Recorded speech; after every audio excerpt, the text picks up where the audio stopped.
Okay. How so? I don't know. He won't meet with me. Well, It's okay. maybe because you call him a pussy. Yeah. No, but Maybe he's busy. Maybe he's trying to make chicks pregnant. no. He It's meets with something me. he does with recreation. Elon's a genius, and Elon is trying to replace scientists with Grok. And one of the things I was on an Indian podcast called, the guy's name is Beer Biceps Guy, Ranveer, he's the Joe Rogan of India. And What's his name? Ranveer Alabadia. Can you find him? Shout out to Ron Veer. Yeah. So Ranveer is a friend of mine in Versova, and I went on his podcast, and before SpaceX and XAI merged, I said, look, I don't think SpaceX is Elon's space program. His space program is Grok. Elon doesn't trust scientists for good reason, because they're weak.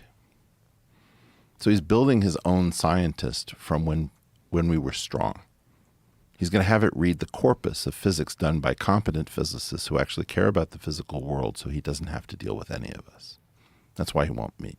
It's not because he's not interested, not because he doesn't know. I invited him to the talk, as I did you yesterday. The goal is to get out of the solar system, and we're so far away from everything good that there's no way of doing it under relativity. So why are we not researching the only thing that can save us, which is diversification? We need to spread out to the largest number of habitable worlds possible. So this implies some sort of a new propulsion system. This implies new science. New Stop science. thinking technology. Okay. There's no way you can't engineer your way out of a science problem. You have to science your way out And of it. what would be that science? Post-Einstein, post-relativity. That's what I do. And how would that apply to us leaving the solar system? We don't live in space-time. Space-time has a speed limit. Explain that. If you can only go the speed of light at your Right. best, and you can't even get anywhere close to that, how are Right. you going to get to something 4 light years away Okay. in a fantasy world? By the time you go and come back, even You'll be assuming dead. no, Everybody be dead. no. Assume you can go at under the speed of light, just under. You can use time dilation and relativistic effects to your benefit, but it's going to cost you 8 years to go and come back. Right. Okay, I don't want to do that. If I'm going to explore the cosmos, I don't want to live in space. So what are the alternatives? The observers?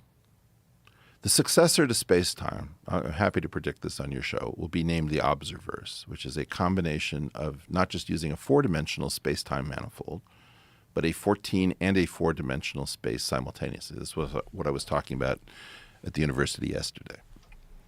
And how would that, like when you say the difference between science and technology, So how would that science be applied? if we look at the surface of this table, I can't do this to it. Can't spread it apart, move Right. it, right? It's called pinch to zoom. Right. It's a multi-touch gesture invented around 2003 or something, debuted at TED. But if I come to this device, I can do that. Your phone. Right. So imagine that this is space-time, Okay. and this is the observers. So if I want to go to a distant star, there's no way I'm going to just go really fast. Right. That's dumb. And I need an energy source, and I need to do things that we can't normally do. You have to jailbreak space-time. If Einstein is in force, we all die. If we go beyond Einstein, some of us will live and some of us will die.